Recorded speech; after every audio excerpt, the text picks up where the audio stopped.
Hi everyone, it's me in Bombay. Say hi to everyone, yeah, say hi.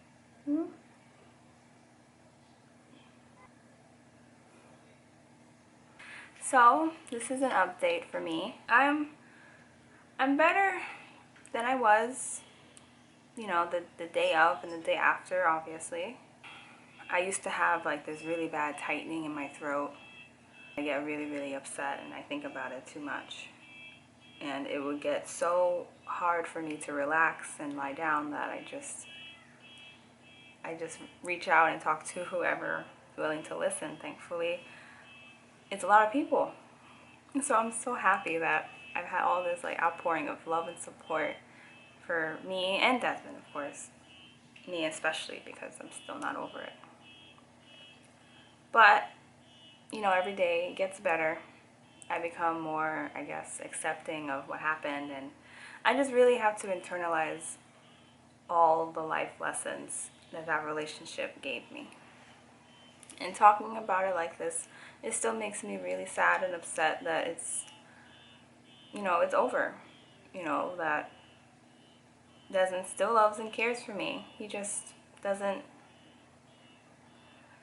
see any happiness in trying to get back with us as a relationship anyway.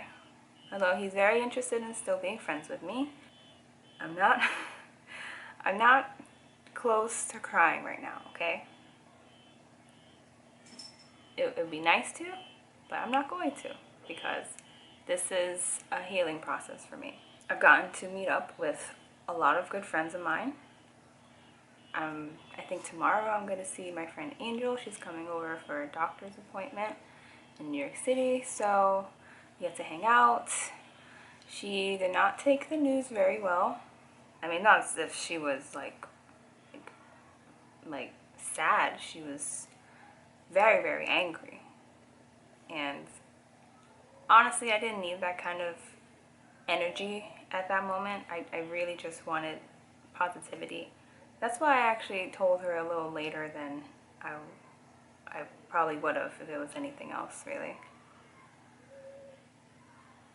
What am I hearing?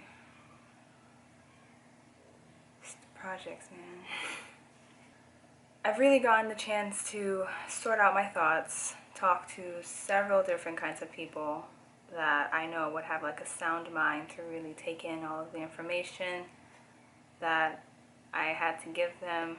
And I talked to people mainly I knew who knew Desmond, and those who also knew me very well. And I don't know how Desmond's been explaining this to people, if he has anyway, but I mean, it seems like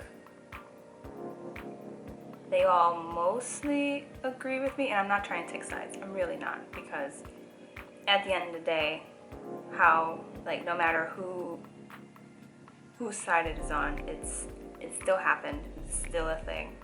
We're still separated and we're still broken up, and he's very adamant that it's never gonna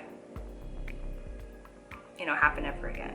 And it's really upsetting to know that all of this could have been prevented had we just talked to each other more. Even though he tends to disagree, he thinks we talked enough, and I just didn't do anything about it. And it just goes back and forth. And I would say like, oh well, you should have looked up depression a little more if you really wanted to try to keep the relationship up. And then he would say, well, you drove me crazy, so I didn't want to go crazy, so I had to leave. But it's like, I don't want to put that in. I don't want to take sides. I don't want people to take sides. Just know the hard facts. I was going through depression. I was doing things that I don't normally do, saying things I don't normally say. It's not like bipolarism where you have like feelings of being really awesome and then feelings of being really sad, because I never felt awesome. I was never in that crazy high where I could like stay up all night doing one thing. No. I would always lose focus and get tired, tell myself I'm not worth even the effort, and go right to sleep. And he would see that and he'll get upset. I really didn't want to explain much of the relationship again, but I'm doing okay. I'm not the same person that I was before everything happened. That is 100% accurate. I'm not the same person at all. I'm just taking it day by day, but this time with a goal. Because before he left me, I was just living life day by day also. I didn't know what tomorrow brought, but I pretty much lived to see tomorrow. But I didn't live for, today. But now I'm living for today, and I can't wait to see tomorrow. But if tomorrow doesn't happen, then it's gonna suck. What am I saying? I don't know what I'm saying. This is why I can't make a video, because I start rambling and I don't know what I'm saying, and I just end up just regretting what I'm saying and then just scrapping it all and restarting. I don't even remember what I said 7 minutes ago. Is this from depression? Is this from like all the mental trauma that I've been going through for the past, week and a half? I don't know. Maybe he just relied on me to open up and start the discussions on our relationship, and my depression it stopped giving me that kind of drive. I stopped caring, I guess, because I thought, oh well, I will get better, and Desmond seems to be more than willing to be by my side the whole time. I was so damn wrong. I was just so wrong. I thought, I don't know, I thought I would be enough for him to, convince him enough that all these crazy things that's going on in my head that I'm like letting out, they're all temporary. And I kept telling him that, and he stopped believing me because he got burnt out. So,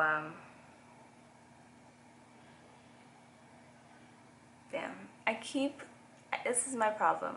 Every time I try updating myself, I just keep talking about the relationship again. Guys, I'm better, but I'm not better at the same time. I'm better because I have a clear understanding of exactly what happened in the relationship.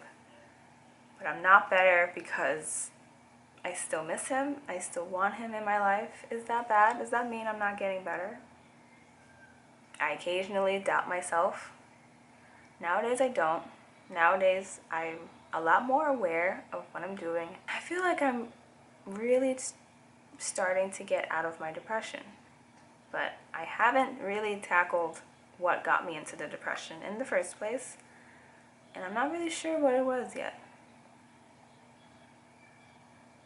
A lot of triggers for depression are like traumatic events, but sometimes they're temporary and you just get over them. But it's hard for me to figure out what was traumatic enough for me to have started this, I guess, perpetual sadness within myself anyway. So I'm definitely talking to a counselor about that. Yep. That's also why I just want to talk to, a professional. Friends are cool, but they have no, I guess, professional experience anyway. Sorry to everyone that I talked to about this and seeked advice for, but I'm sure they don't take it seriously anyway. They're not offended by it. They're not offended by it.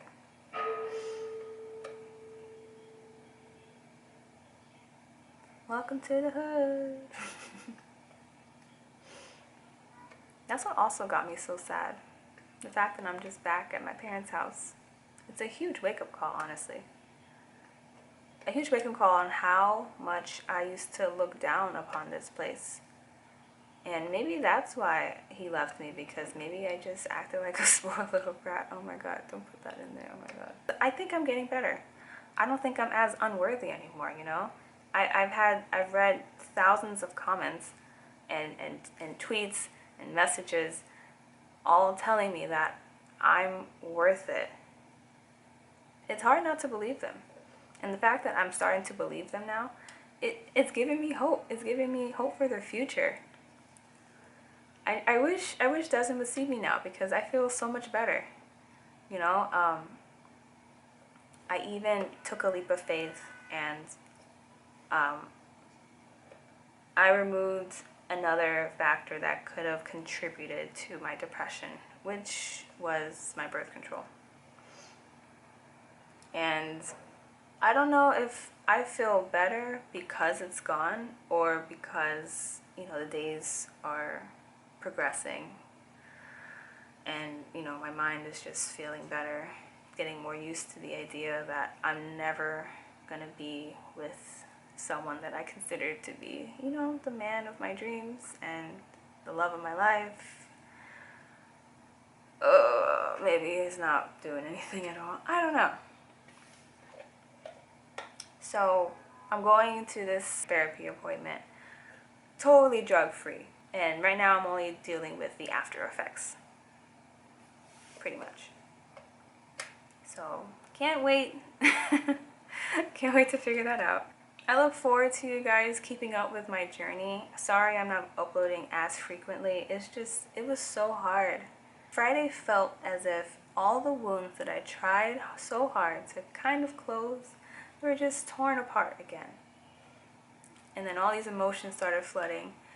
And it just also really sucked telling my friends. Like, the friends that I've met face to face, or the friends that I've, like, that don't know the YouTube side of it too much, you know, non-fans, that it's all over. Super hard. That was the hardest part, honestly, to let everyone know, because it's just like, damn, like, we made it seem like we were awesome, but we weren't. Which is, you know, understandable. It's Facebook, it's the internet. You put yourself out there. You put what you want out there. I just felt like I was letting everyone down by announcing, you know, our breakup, but Desmond didn't feel that way. When he announced on Facebook that he had broken up with me, he said he had no regrets. Whereas for me, I just said, I just need love and support. Please, just love me and support me. That's all I need right now, because and that hurt a lot. Him saying that he has no regrets. Me, I have a shit ton of regrets that I can't get over. I'm trying to get over. Maybe he had regrets that he just threw away after a certain time of, you know, accepting that he was going to do what he was going to do. Whereas me, there's just fresh wounds of regret and all this shit. Now I'm just trying to cope with it all. So again, thank you for riding with me, giving me all this love and support. It's so overwhelming. You guys are awesome. See you guys, you know, next video. It's weird for me to say. I don't really like. Alright, whatever.